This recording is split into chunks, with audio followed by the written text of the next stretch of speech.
సాయం చేసే ప్రభు. సుంకరి మోషే దగ్గరున్న 2 ఎడ్లను తీసుకుని వెళ్తూ ఉంటాడు. అయ్యా అయ్యా, దయచేసి వాటిని తీసుకుని వెళ్ళొద్దయ్యా. మేం వాటి మీద ఆధారపడి బ్రతుకుతున్నాం. కొద్ది రోజుల సమయం ఇవ్వండి. మీ అప్పు నేను తీర్చేస్తాను. మీ కాళ్ళు పట్టుకుంటాను బాబు అంటూ ప్రాధేయపడుతూ ఉంటాడు. గత 2 సంవత్సరాల నుండి అదే చెప్తున్నావు. ఇంకా ఎంతకాలమని ఆగుతాను? నువ్వు చేసిన అప్పుని తీర్చవు. ఇంక నేను వాటిని తీసుకుని వెళ్ళి నీ అప్పుని రద్దు చేసుకుంటాను. ఇంతలో మోషే భార్య రూతు పరుగు పరుగున అక్కడికొస్తుంది. బాబు, కేవలం ఒక్క 10 రోజులు మాకు గడువివ్వండి. మీ అప్పుని ఏదో ఒక రకంగా తీర్చేస్తాము. ఈ మూగ జీవుల్ని మా నుండి వేరు చెయ్యకండి బాబు. వాటిని మేము కన్నబిడ్డల్లాగా పెంచుకుంటున్నాము. దయచేసి వాటిని వదిలిపెట్టండి అని ఎంతగానో ప్రాధేయపడుతూ ఉంటారు. కాని సుంకరి కొంచెం కూడా జాలి లేకుండా వాటిని తీసుకుని వెళ్ళిపోతాడు. ఆ భార్యాభర్తలిద్దరూ ఆ ఎండలో పొలంలో కుప్పకూలి కూర్చుంటారు. వాళ్ళిద్దరూ అలా ఏడుస్తూనే ఉంటారు. చూస్తూ ఉండగానే చీకటి పడుతుంది. ఏమండి, ఇప్పటికే ఆలస్యమైంది. వెళ్దాం పదండి. జరిగిపోయిన దాని గురించి ఏడుస్తూ ఉండలేం కదా. పదండి, మనం వెళ్ళి ఆ ప్రభువుకి ప్రార్థన చేసుకుందాం. ఏ ప్రార్థన చేస్తే గాని తెలీదా ఆయనకి ఏం జరుగుతుందో అని? తెలుసు కదా, అన్నీ తెలుసు కదా. ఎందుకు మన జీవితాల్ని దేవుడిలాగా చేస్తున్నాడు? మనం చేసిన పాపమేంటి అంటూ పెద్ద పెద్దగా రోదిస్తూ ఉంటాడు. దానిని చూసి ఆమె ఏం చెయ్యాలో అర్థం కాక అతనిని ఓదార్చే ప్రయత్నం చేస్తుంది. నువ్వెళ్ళు, నేనొస్తాను అని ఆమెని పంపించేస్తాడు. రూతు ఏడుస్తూనే ఇంటికెళ్తుంది. ఆమె ఏడుస్తూ ప్రభువుకు ప్రార్థన చేస్తూ, ప్రభువా, నా భర్త పొలంలో ఒంటరిగా ఉన్నాడు. అతనికి నీవే తోడుగా ఉన్నావని నేను నమ్ముచున్నాను. అతను ఎలాంటి తొందరపాటు నిర్ణయం తీసుకోకుండా చూడు ప్రభువా అంటూ ప్రార్థన చేసుకుని హడావడిగా వంట సిద్ధం చేసి పొలానికి ఒక దీపం సహాయంతో పొలానికి బయలుదేరుతుంది. తీరా పొలానికి వెళ్లిన తర్వాత తన భర్త అక్కడ లేకపోవడంతో ఆమె చాలా కంగారుగా, ఏమండి, ఎక్కడికెళ్ళిపోయారండి? ఏమండి, ఏమండి అంటూ కేకలు వేస్తూ ఏడుస్తూ చుట్టుపక్కల వెతకడం మొదలు పెడుతుంది. ఇదిలా ఉండగా మోషే సరాసరి తన 2 ఎడ్ల దగ్గరకు వెళ్లి వాటిని పట్టుకుని ఏడుస్తూ ఉంటాడు. నీకు మాకు రుణం తీరిపోయింది. నా నుండి మీరు దూరంగా వెళ్ళిపోతున్నారు. మీరు నాకు ఎంతో కష్టపడి పనిచేశారు. నేను మిమ్మల్ని ఇప్పుడు వదులుకోలేకపోతున్నాను. నేనేం చెయ్యలేని పరిస్థితిలో ఉన్నాను అంటూ ఏడుస్తూ ఉంటాడు. అప్పుడే సుంకరి అక్కడికొచ్చి మోషేతో, ఏరా, ఈ సమయంలో వీటిని దొంగలించడం కోసం వచ్చావా? దొంగ వెదవా అని తిడుతూ ఉండగా, క్షమించండి బాబు, నేను దొంగతనం చేయడానికి రాలేదు. చివరిసారిగా వీటితో మాట్లాడదామని వచ్చాను.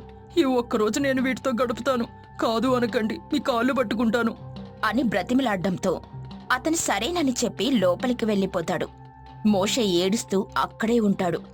భార్య ఏడుస్తూ చుట్టుపక్కల వెతుకుతూ అక్కడికి చేరుకుంటుంది. భార్య రూతు అతన్ని చూసి, మీరిక్కడున్నారా? మీకోసం నేను ఎక్కడెక్కడో వెతుకుతున్నాను. నాకు చాలా భయం వేసింది. రేపు ఇవి మరొక గ్రామానికి వెళ్ళిపోతున్నాయి. చివరిసారిగా వీటితో ఉండాలని వచ్చాను అని చెప్తాడు. అందుకామె, నేను ఇక్కడే ఉంటానండి అంటూ అక్కడే ఉండిపోతుంది. వాళ్ళిద్దరూ వాటిని పట్టుకుని అలా ఏడుస్తూ ఉండిపోతారు. వీళ్ల బాధనంతా చూస్తున్న ప్రభువైన క్రీస్తు తానే స్వయంగా భూమి మీదకు వస్తాడు. నోటి మాటతో 2 ఎద్దులను ప్రత్యక్షం చేసి పొలాన్ని సాగు చేస్తాడు. ఆయన సాగు చేసిన 2 నిమిషాలకి పంట విచ్చలవిడిగా పండిపోతుంది. ఇక ప్రభువైన క్రీస్తు నవ్వుతూ అక్కడ్నుండి మాయమైపోయి సుంకరి దగ్గర ప్రత్యక్షమవుతాడు. ప్రభువైన క్రీస్తు సుంకరితో, సుంకరి, నేను ప్రభువుని వచ్చాను. నిద్రలే సుంకరి అని అంటాడు. సుంకరి చాలా భయంతో ఒక్కసారిగా నిద్రలేస్తాడు. సుంకరి, నీవు ఆ పేద కుటుంబానికి వడ్డీ లేకుండా డబ్బుని దానం చేశావు, బాగానే ఉంది. 2 సంవత్సరాలు వాళ్ళ దగ్గర నుండి ₹1 ఆశించలేదు, బాగానే ఉంది. ఇప్పుడు నువ్వు ఆ ఎడ్లని వారి దగ్గర నుండి తీసుకుని వస్తే వారికి జీవనాధారం కూడా పోతుంది కదా. ప్రభువా, నీకు సమస్తమును తెలుసు. నేను దాన ధర్మాలు చేసి ఉన్నది మొత్తం పోగొట్టుకున్నాను. ఇప్పుడు నా దగ్గర ఏమీ లేదు. నాకు చివరిగా మిగిలిన ఈ ఒక్క అవకాశం ఈ పేదవాడు. అందుకే నేను ఈ విధంగా చేయక తప్పలేదు ప్రభువా. ఎన్నో మంచి పనులు చేసిన నువ్వు ఈ ఒక్క పనితో నీవు చెడ్డవానిగా మారడం నాకిష్టం లేదు. నేను మోషే పొలాన్ని ఆశీర్వదించాను. రేపుదయాన్ని ఆ పొలం వద్దకు వెళ్లి ఆ పంటను నీవు సేకరించు. వాటిని అమ్మి వచ్చిన డబ్బుతో వాళ్ళ రుణాన్ని తొలగించు. అలాగే వారి ఎడ్లను నీవు తిరిగి వారికివ్వు. అందుకు సుంకరి, తప్పకుండా ప్రభువా, మీరు చెప్పిందే నేను చేస్తాను అని అంటాడు. ఆ తరువాత ప్రభువైన క్రీస్తు అక్కడి నుండి మాయమైపోతారు. ఆ మరుసటి రోజు ఉదయం సుంకరి నిద్రలేచి మోషే వాళ్ళ దగ్గరకు వెళ్లి మోషేతో జరిగిన విషయమంతా చెప్పి తనతో పాటు మోషేను కూడా పొలం దగ్గరికి రమ్మని అంటాడు. మోషే భార్య రూతు ఇద్దరు కూడా చాలా సంతోషపడుతూ పొలం దగ్గరికి వెళ్తారు. అక్కడ పంట పొలాల్ని చూసి వాళ్ళు ఆశ్చర్యపోతారు. పొలంలో ప్రభువైన క్రీస్తు అడుగులుంటాయి.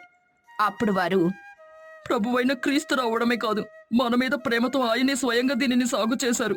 నా జన్మ ధన్యమైపోయింది ప్రభువా అంటూ సంతోషంతో ప్రభువుకి కృతజ్ఞతాస్తుతులు చెల్లిస్తాడు మోషే. సుంకరి రూతు కూడా చాలా సంతోషపడతారు. ఇక అందరూ కలిసి పంటను కోస్తారు. ఆ తర్వాత పంట మొత్తాన్ని అమ్మి అతనికి డబ్బులు తిరిగిచ్చేస్తాడు. ఇక సుంకరి చాలా సంతోషపడతాడు. ఆ రోజు అలా గడిచిపోతుంది.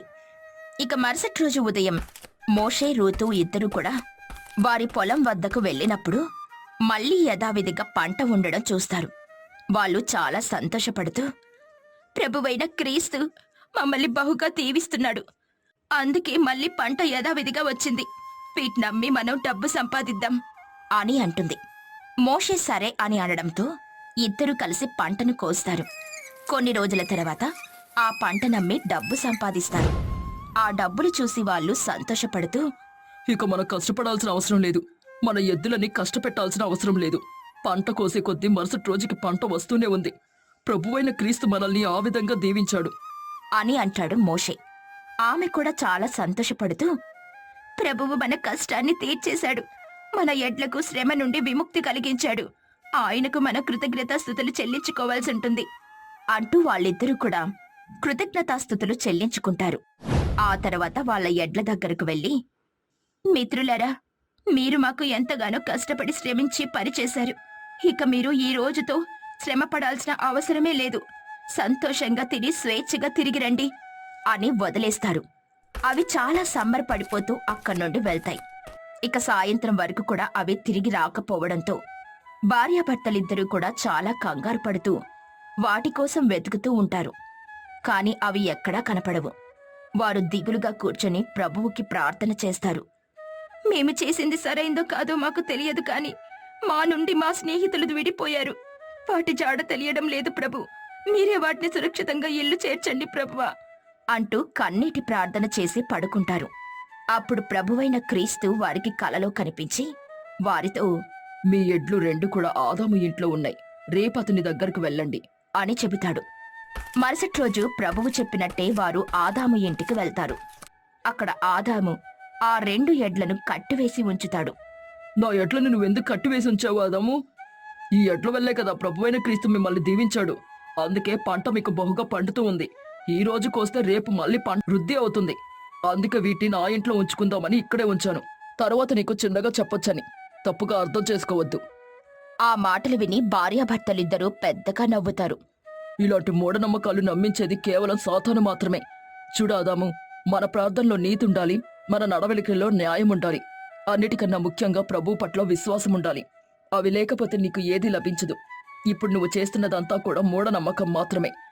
ప్రభువుని నమ్మి ఇలాంటి మూఢనమ్మకాలను ఆచరించొద్దు. ఆ ఎడ్ల వల్ల నీకు ఎలాంటి లాభమూ ఉండదు. కేవలం ప్రభువు మీద ఆధారపడడం వల్ల మాత్రమే నీకు సరైనది జరుగుతుంది. ఇకనైనా మూఢనమ్మకాన్ని వదిలి జరుగుతుందో లేదో అన్న భావనను విడిచి కేవలం ప్రభువు మీద ఆధారపడి జీవించు, వాటిని వదిలిపెట్టు అని అనడంతో ఆదాము, క్షమించండి, మీరు చెప్పింది కూడా నిజమే అంటూ వాటిని విడిచిపెట్టి వారిని ప్రార్థన చెయ్యమని కోరుతాడు. ఇక వాళ్ళు అక్కడే మోకరించి ప్రార్థన చేస్తూ ఉండగా అతను కూడా ఏకీభవిస్తాడు. దానిని చూసిన ప్రభువు చాలా సంతోషపడుతూ అక్కడికొచ్చి ఆదామును ముట్టి, నీకు విజయము సంభవించును అని దీవించి మాయమైపోతారు. ఆ స్పర్శని అనుభవించిన ఆదాము సంతోషపడుతూ, ప్రభువు నన్ను దీవించాడు, ప్రభువు నన్ను దీవించాడు అంటూ సంబరపడతాడు. వారు కూడా సంతోషపడుతూ అక్కడి నుండి వెళ్ళిపోతారు. తరువాత మోషే జీవితంలాగా అతని జీవితం కూడా మారుతుంది. అతను సంతోషంగా ప్రభువు పేరిట ముందుకు సాగుతాడు. హాగరు వృద్ధురాలైనప్పటికీ తన కొడుకు రాజు, కోడలు లేయా అందరూ కలిసి ఒకే ఇంట్లో నివాసముంటున్నారు. కోడలు లేయా చాలా కోపిష్టి. అత్త హాగరును అస్సలు పట్టించుకునేదే కాదు. ఆ రోజు సెలవుదినం. ఆ గ్రామంలో అందరూ కలిసి ప్రభు సన్నిధికి వెళ్లి ప్రార్థన చేస్తూ ఉంటారు. అది గమనించి హాగరు తన కోడలు దగ్గరికి వెళ్తుంది. ఆ సమయంలో కోడలు నిద్రపోతూ ఉండగా, అమ్మా లేయా, ఈరోజు విశ్రాంతి దినము. అందరూ ప్రభు సన్నిధికి వెళ్లి ప్రార్థనలు చేస్తున్నారు. మనం కూడా వెళ్దాం. నువ్వు తొందరగా లేమ్మా. లేచి తయారయ్యావంటే ఇద్దరం కలిసి వెళ్దాం. ఆ మాటలు విని లేయా, ఏం మాట్లాడుతున్నావు? నేను మీతో కలిసి ఆ ప్రభు సన్నిధికి రావడమా? అది జరగని పని. వెంటనే ఇక్కడి నుండి వెళ్ళు. నేను కాస్త పడుకోవాలి అని చిరాక్గా అంటుంది. అదేంటమ్మా అలా అంటున్నావు? నీకు నాతో రావడం ఇష్టం లేకపోతే నేను ముందే వెళ్తాను, నువ్వు వెనుకరా. అంతేకాని ఆ దేవుడి సన్నిధికి రాను అని మాత్రం అనకు. అంతలో లేయా భర్త రాజు వస్తాడు. అక్కడ పరిస్థితి గమనించి, అమ్మా, లేయ రానంటుంది కదా, తనని ఎందుకు ఇబ్బంది పెడతావు? రాజు, ఈరోజు మనం ఇంత సంతోషంగా ఉన్నామంటే దానికి కారణం ఆ ప్రభువు. ఈ విశ్రాంతి దినమును కూడా ఆయన సన్నిధికి వెళ్లకుంటే మనం తన బిడ్డలం ఎలా అవుతాం? కష్టం వచ్చినప్పుడు కాదు, సంతోషంగా ఉన్నా కూడా ఆ ప్రభువుని దర్శించుకోవాలి అని అనగా, ఆ మాటలు విని రాజు, అమ్మా, నీవేం మాట్లాడకుండా ఇక్కడి నుండి వెళ్ళు అనగానే అక్కడి నుండి వెళ్ళిపోతుంది. రాజు లేయాతో ఇలా అంటాడు, లేయా, నాకు కాస్త పక్క గ్రామంలో పనుంది, నేను వెళ్తాను. వచ్చేసరికి వంట పూర్తి చెయ్యి అని అనగానే, ఏం మాట్లాడుతున్నారండి? నేను పడుకోవాలి. మీ అమ్మొచ్చాక ఆమె వంట చేస్తుందిలేండి, వెళ్ళండి అంటూ భర్తకు సమాధానమిచ్చి మళ్ళీ పడుకుంటుంది. చేసేదేమీ లేక రాజు పని మీద బయటకు వెళ్ళిపోతాడు. హాగరు ప్రభు సన్నిధి నుండి వచ్చేసరికి ఎక్కడ పని అక్కడే ఉంటుంది. అది చూసి తనలో తాను బాధపడుతూ పని చేసుకుంటూ ఉంటుంది. తాను పని చేసుకుంటూ ఉండగా అంతలో అక్కడికి రిబ్కా వస్తుంది. హాగరు, ఈ వయసులో మీరు పని చేస్తున్నారేంటి? మీ అబ్బాయికి పెళ్ళయింది కదా, మీ కోడలు లేదా? అదే లేదమ్మా, మా కోడలకు కాస్త ఆరోగ్యం బాగాలేదని పడుకుంది, అందుకే నేను చేస్తున్నాను అని సమాధానమిస్తుంది. అక్కడ్నుండి రిబ్కా వెళ్ళిపోతుంది. అన్ని పనులు హాగరే పూర్తి చేస్తుంది. చేసి లేయా దగ్గరకు వెళ్తుంది. అమ్మా లేయా, వంట పూర్తయింది, లేచి భోజనం తిను అని అనగానే, నా మీద చాడీలు చెప్పుకోవడం అయిపోయిందా? ఇంకా ఏమైనా మిగిలున్నాయా? నేను నా కోడల మీద చాడీలు చెప్పడమేంటమ్మా? ఏమో, ఇంతకుముందు రిబ్కా వస్తే ఆమెతో మాట్లాడుతున్నారు కదా. ఓ అదా, మీ కోడలుండగా మీరు పని చేస్తున్నారని అడగ్గా నా కోడలు కాస్త ఆరోగ్యం బాగాలేదని పడుకుందని చెప్పానమ్మా. అంతే తప్ప ఒక్క మాట కూడా మాట్లాడలేదు. కావాలంటే పిలిచి అడగమంటావా? నిజంగా అంతేనా? లేకపోతే నా కోడలు ఎప్పుడు పడుకునే ఉంటుంది అని చెప్పావా? అమ్మా, నా కోడల్ని నేనెందుకమ్మా బయటేసుకుంటాను? సర్లే కాని అబ్బాయి ఎక్కడ ఉన్నాడు? కనిపించడం లేదు. ఏదో పని మీద బయటికెళ్ళాడు. సర్లే కాని నాకు భోజనం పెట్టు, నేను తిని మళ్ళీ పడుకోవాలి అని అనగా హాగరు భోజనం పెట్టేస్తే తిని మళ్ళీ పడుకుంటుంది. సాయంత్రం సమయం అవుతుంది. రాజు ఇంకా ఇంటికి రాడు. హాగరు ఇంటి బయట ఎదురు చూస్తూ ఉంటుంది. రాత్రి సమయమైనా తన కొడుకు ఇంటికి రాడు. చేసేదేమీ లేక హాగరు నిద్రపోతుంది. మరుదినం నిద్ర లేవగానే రిబ్కా హాగరింటికి వస్తుంది. తడబడుతూ ఉంటుంది. అది గమనించిన హాగరు, ఏమైందే రిబ్కా, ఇలా తడబడుతున్నావు? అయినా ఇంత ఉదయాన్నే మా ఇంటికొచ్చావేంటి? ఏవైనా సమస్యనా? అంతలో లేయా కూడా నిద్రలేచి అక్కడికొస్తుంది. ఏమైందో అసలు విషయం చెప్పు అనగా, హాగరు, నీ కొడుకు రాజుకు పక్క గ్రామంలో రోడ్డు ప్రమాదం జరిగిందంట. ఆ రోడ్డు ప్రమాదంలో అక్కడికక్కడే రాజు మరణించాడు. నాకిప్పుడే తెలిసింది. ఆ గ్రామం వాళ్ళు రాజుని మీ ఇంటికి తీసుకొనొస్తున్నారు అని చెబుతూ ఉండగా అంతలో రాజు మృతదేహాన్ని ఇంటికి తీసుకొనొస్తారు. అది చూసి హాగరు లేయా రాజు మృతదేహం వద్ద తనను చూస్తూ ఏడుస్తూ ఉంటారు. ఆ రోజు సాయంత్రానికి అన్ని కార్యక్రమాలు ముగుస్తాయి. వచ్చిన బంధువులందరూ అక్కడి నుండి వెళ్తూ ఉండగా అందులో ఒక ఆమె సలోమి, అమ్మలేయా, తన ఒక్కగానొక్క కొడుకు చనిపోయాడు. మీ అత్తకు కూతురైనా కోడలైనా నువ్వేనమ్మా. ఈ రోజుటుండి జాగ్రత్తగా చూసుకో అంటూ అక్కడి నుండి వెళ్ళిపోతారు. అలా రోజులు గడుస్తూ ఉంటాయి. లేయా ఆలోచిస్తూ ఉంటుంది. తన భర్త లేడు, మా అత్తతో నాకేం పని అని వెంటనే ఆమెను ఇంట్లో నుండి బయటికి వెళ్ళగొట్టాలని అనుకుంటూ ఉండగా అక్కడకు హాగరు వస్తుంది. అమ్మా, ఆకలిగా ఉంది, కాస్త అన్నం పెట్టావా అని అనగా, లేయా వంటగదిలోకి వెళ్లి కారమన్నం తీసుకునొచ్చి హాగరుకిస్తుంది. అది చూసి, అమ్మా, ఈ కారమన్నం ఎలాగమ్మా తినేది అని అంటుంది. తింటే తిను, లేకపోతే వెళ్ళిపో. అయినా నీ కొడుకేమైనా తెచ్చిస్తున్నాడా నాకు, నీకు విందు వినోదాలు వడ్డించడానికి? అయినా నీ కొడుకు చనిపోయినప్పుడే నువ్వు కూడా చచ్చిపోతే బాగుండేది, నాకే బాధ ఉండేది కాదు అని తిడుతూ ఉంటుంది. అక్కడ్నుండి తన గదిలోకి వెళ్ళిపోతుంది హాగరు. వెళ్ళి ప్రభువు దగ్గర ప్రార్థన చేస్తూ ఉంటుంది. తండ్రి యేసయ్యా, ఎందుకయ్యా నా కొడుకును నా నుండి దూరం చేశావు? నా కొడుకు నా నుండి దూరం అయ్యాక నా కోడలు నన్నొక మనిషిలా కూడా చూడటం లేదు. ఈ బాధని తట్టుకోలేకపోతున్నాను. నాకు మరణాన్ని ప్రసాదించు తండ్రి అంటూ కన్నీరు పెట్టుకుంటుంది. మరో దినము లేయా దగ్గరకు హాగరు వెళ్తుంది. అమ్మా, ఈరోజైనా కాస్త భోజనం పెట్టమ్మా, తినక 2 రోజులవుతుంది. కూర్చున్న లేయా పైకి లేచి, నువ్వు ఆకలికి చచ్చిపోవాలి, అంతేకాని నీకంటూ ఒక్క ముద్ద కూడా అన్నం కూడా పెట్టను. నీవు నా కళ్ళ ముందు నుంచి వెంటనే వెళ్ళిపో, బ్రతికి బట్ట కడతావు, లేకపోతే అన్నం పెట్టక చంపేస్తాను అంటూ అనగా చేసేదేమీ లేక కట్టుబట్టలతో అక్కడ్నుండి హాగరు వెళ్ళిపోతుంది. రోడ్డుపై వెళ్తూ ఉండగా దారిలో ఒక పొట్లం కనిపిస్తుంది. అదేమిటా అని చూడగా అందులో రొట్టెలు కనిపిస్తాయి. అది చూసి హాగరు చాలా ఆనందించి సంతోషించి తింటుంది. తిని రోడ్డు పక్కన పడుకుంటుంది. కొంతసేపటికి అక్కడికి కొంతమంది పిల్లలు వచ్చి చిరికిన చీరలో హాగరుణ్ణి చూసి పిచ్చామె అని వేళాకోళం చేస్తూ ఉండడంతో అక్కడ్నుండి వెళ్తూ ఉంటుంది. అలా వెళ్తూ ఉండగా తినడానికి త్రాగడానికి చాలా ఇబ్బంది పడుతూ ఉంటుంది. ఏడుస్తూ ప్రభువుని ప్రార్థిస్తుంది. తండ్రి ప్రభువా, నేను ఏ జన్మలో ఏ పాపం చేశాను? ఈ జన్మలో నేనింతగా క్షోభపడుతున్నాను. నాకు బుక్కడు అన్నం పెట్టడానికి నా అనుకున్న వారు ఎవరూ లేరు. నీవు కూడా నాకు ఏ సహాయం చెయ్యడం లేదు.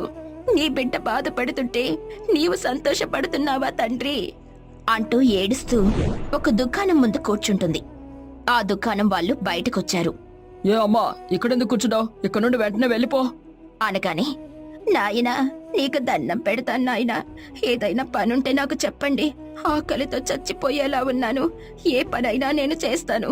కాస్త భోజనం పెడితే చాలు, ఇంకేమీ వద్దు అని అనగా, ఈ వయసులో నువ్వేం పని చేస్తావమ్మా? వెంటనే ఇక్కడ నుండి వెళ్ళు. నాయనా, దయచేసి నేను చెప్పిన మాట వినండి. మీరే పని చెప్పినా నేను చేస్తాను అని అనగా దుకాణందారుడికి బాధ అనిపిస్తుంది. అమ్మా, నీవు నా దుకాణం ముందు రోజు ఊడ్చాలి.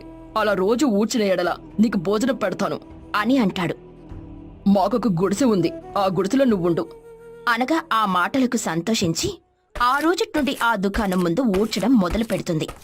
ఊడవడం అయిపోయాక ఆ యజమాని భోజనం పెడితే తిని గుడిసెలోకి వెళ్లి విశ్రాంతి తీసుకుంటుంది. ఇలా రోజులు గడుస్తూ ఉంటాయి. ఇలా ఒకరోజు పని చేస్తూ ఉండగా హాగరు వయసు పెరిగే కొద్దీ ఆరోగ్యం క్షీణిస్తూ ఉంటుంది. ఒకరోజు ఊడ్చడం పూర్తయ్యాక తన గుడిసెలోకి వెళ్లి విశ్రాంతి తీసుకుంటూ ఉంటుంది.